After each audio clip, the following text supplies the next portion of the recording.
I really believe that life truly only asks you two questions. Now, it'll ask it many different ways, and they'll ask them in many different situations and scenarios. But the first question that life asks is, who are you? You begin answering that question early on. For me, it started in the year 1991. I was stationed in Berlin, Germany. I was a young soldier. And while I had been trained to be a military professional, I had never encountered the true life of the military. You see, my first assignment was Berlin.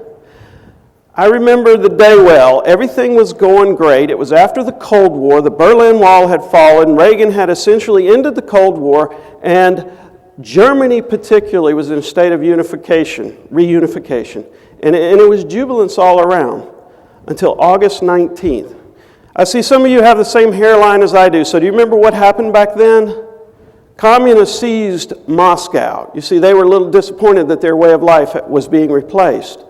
Tanks rolled into Moscow, and all of a sudden, we went from being in jubilation at the end of the Cold War to being an entire world holding its breath of whether we were going to plunge into World War III. It takes on a whole different perspective when you are close to that geographic event. You see, immediately upon the military moving into Moscow, I was issued live ammunition. First time that had ever happened for me.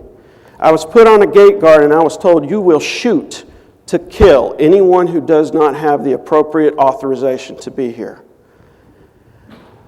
Hollywood portrays soldiers as these unfeeling hulks that can take on anything. But the reality is, I was petrified. And for the next several hours, I walked that gate with another young soldier.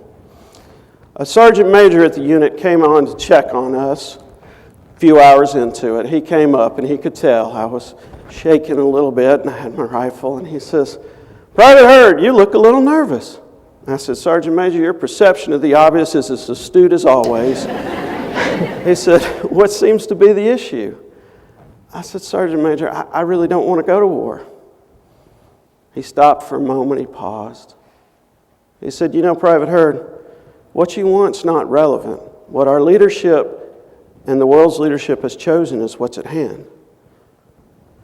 That was powerful, powerful response to me. But he stepped back and he said, "Private Hurd, do you know what your purpose is here?"